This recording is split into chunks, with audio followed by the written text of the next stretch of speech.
সমালোচনার মুখে পড়ে তারা সেই ভিডিও ডিলিট করেছে, কিন্তু কোন ধরনের ক্ল্যারিফিকেশন দেয় নাই। তাহলে কি ছাত্রদল জবাই করার রাজনীতিতে বিশ্বাস করছে?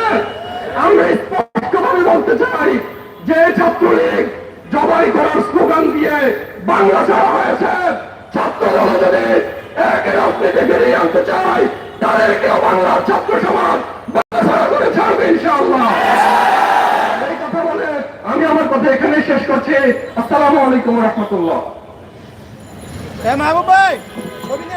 সংগ্রামী সাথী ও বন্ধুগণ, ছাত্রদলের সারা দেশে উগ্র সন্ত্রাসী স্লোগানের বিরুদ্ধে আজকের আয়োজিত বিক্ষোভ সমাবেশে এ পর্যায়ে প্রধান অতিথির বক্তব্য নিয়ে আসবেন বাংলাদেশ ইসলামী ছাত্র শিবির কেন্দ্রীয় কার্যকরী পরিষদের অন্যতম সদস্য, ঢাকা বিশ্ববিদ্যালয়ের মেধাবী ছাত্র নেতা, কেন্দ্রীয় দপ্তর সম্পাদক জনাব সিদ্ধাতুল্লাহ সিকদার ভাই। সংগ্রামী ছাত্র সমাজ, প্রিয় দেশবাসী, আমরা জুলাই বিপ্লবের পরে বাংলাদেশে একটি কাঙ্ক্ষিত পরিবর্তন চেয়েছিলাম।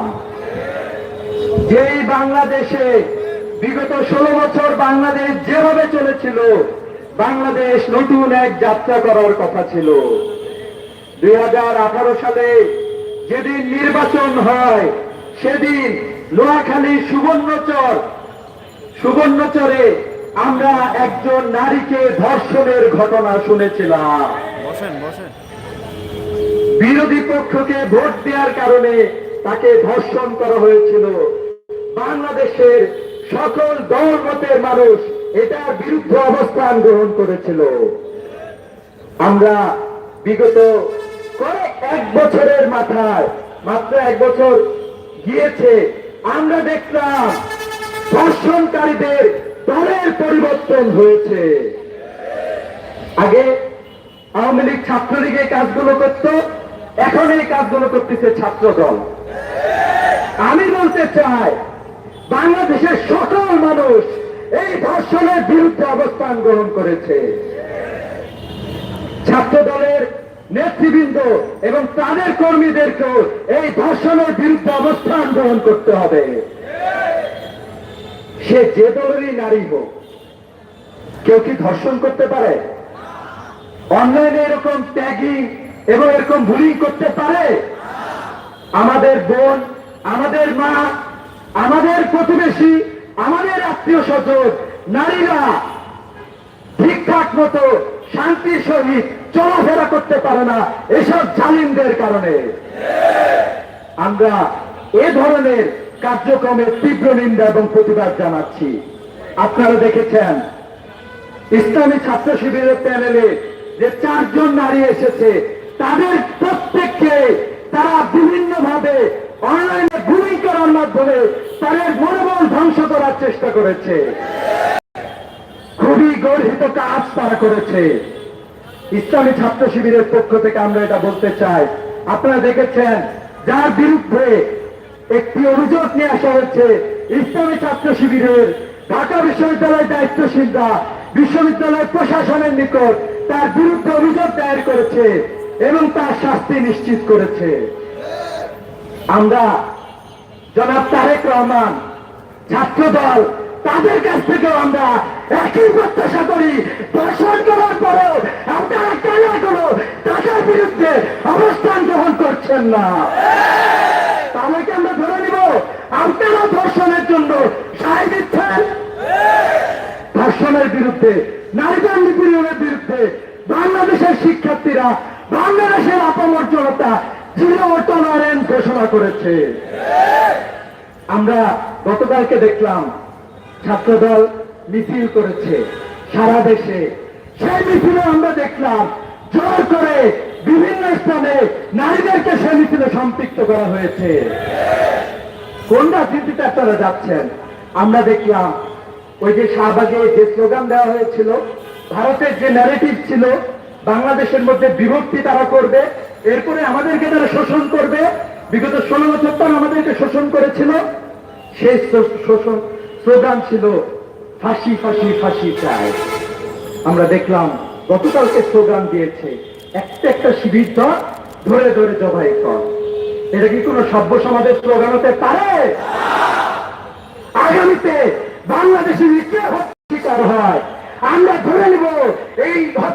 সাথে ছাত্রদল জড়িত। প্রকাশ্যে তারা স্লোগান দেয় জবাই করতে হবে। এই স্লোগান ছাত্রলীগ দিয়েছিল, আমরা দেখেছিলাম। এই স্লোগানের পরে আমাদের হিন্দু ভাই বিশ্বজিৎকে জগন্নাথ বিশ্ববিদ্যালয়ের সামনে প্রকাশ্যে দিবালোকে হত্যা করা হয়েছিল।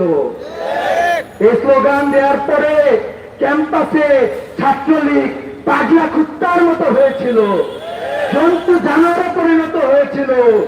ক্যাম্পাসের অসংখ্য ছাত্রকে নির্যাতন এবং নিপীড়নের মধ্যে তারা জড়িয়ে গিয়েছিল। ক্যাম্পাসগুলোতে তারা এক একটা টর্চার সেল স্থাপন করেছিল। আমাদের ভাই শহীদ আবরার ভাইকে তারা শহীদ করেছিল। তাহলে কি ছাত্রদল একই রাজনীতির দিকে যাচ্ছে? কিন্তু আমরা তো এই রাজনীতি চাই নাই। আমরা একটা সুন্দর রাজনীতি চেয়েছিলাম, যে সুন্দর পরিস্থিতি ঢাকা বিশ্ববিদ্যালয়ে বিরাজমান। ভিন্ন মতের আদর্শের কেউ একজন যখন অসুস্থ হয়ে যায়, আপনারা দেখবেন ঢাকা বিশ্ববিদ্যালয়ের সভাপতি এস.এম. ফরহাদ তাকে দেখতে হাসপাতালে ছুটে যায়। আমাদের ভিন্ন মত থাকতে পারে, মানুষ হিসাবে মানুষের প্রতি আমাদের একটি মমত্ববোধ থাকতেই হবে। আমরা তো এই রাজনীতি চেয়েছিলাম, কিন্তু আমরা দেখতে পাচ্ছি ডাকসু নির্বাচন নিয়েও নানা ষড়যন্ত্র হয়েছে। আজকে আপনারা দেখবেন আদালতের উপরে আদালতকে ইনফ্লুয়েন্স করার জন্য চক্রান্ত করে আদালতের সামনে তারা কর্মসূচি দিয়েছিল। আপনারা দেখেন ঢাকা বিশ্ববিদ্যালয় কতিপয় শিক্ষক যারা নির্বাচন কমিশনের সাথে যুক্ত আছে, বিশ্ববিদ্যালয়ের প্রশাসন এই নির্বাচন ভণ্ডুলের জন্য চক্রান্ত করতেছে। প্রবক্তাদের মধ্যে কেউ কেউ এই নির্বাচন চায় না বলে আমরা শুনেছি। আমরা আপনাদেরকে বলতে চাই, বিশ্ববিদ্যালয় শিক্ষকদের বলতে চাই, আইন শৃঙ্খলা পরিস্থিতি নিয়ন্ত্রণ যারা করে তাদেরকে বলতে চাই, সচেতন নাগরিকদেরকে আমরা বলতে চাই, ঢাকা বিশ্ববিদ্যালয় থেকে নতুন বাংলাদেশের মডেল তৈরি হবে ইনশাআল্লাহ।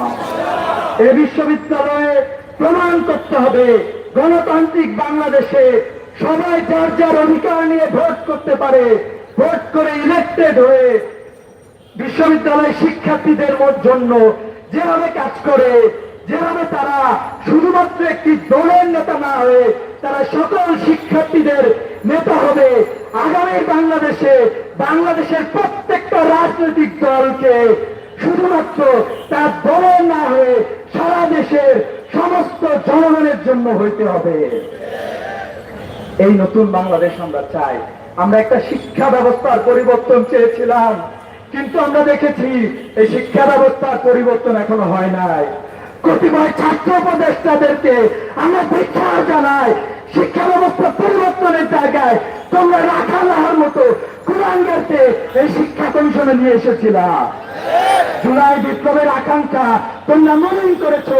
যদি আগামীতে তোমরা ষড়যন্ত্র করতে চাও, ইতিহাসের রাস্তা করে তোমরা নিক্ষিপ্ত হবা। অতএব আমরা বাংলাদেশের ইসলামী ছাত্র শিবিরের কর্মীদের সহ সচেতন ছাত্র সমাজকে সজাগ থাকার জন্য আহ্বান জানাচ্ছি। যদি আমারও কোনো ষড়যন্ত্র আছে, সে ষড়যন্ত্র বাংলাদেশ হোক, অন্য কোনো পাড়া হোক অথবা অন্য কোনো দেশ হোক, সেই ষড়যন্ত্র মোকাবেলা করার জন্য ছাত্র সমাজ প্রস্তুত ছিল, আছে এবং থাকবে ইনশাআল্লাহ। আসসালামু আলাইকুম ওয়া রাহমাতুল্লাহ। ধন্যবাদ সবাইকে আজকে প্রোগ্রামে যুক্ত হওয়ার জন্য, সাংবাদিক ভাইদেরকে, ইসলামী ছাত্র শিবিরের কর্মীদেরকে এবং উপস্থিত ছাত্র জনতাকে আসসালামু আলাইকুম ওয়া রাহমাতুল্লাহ।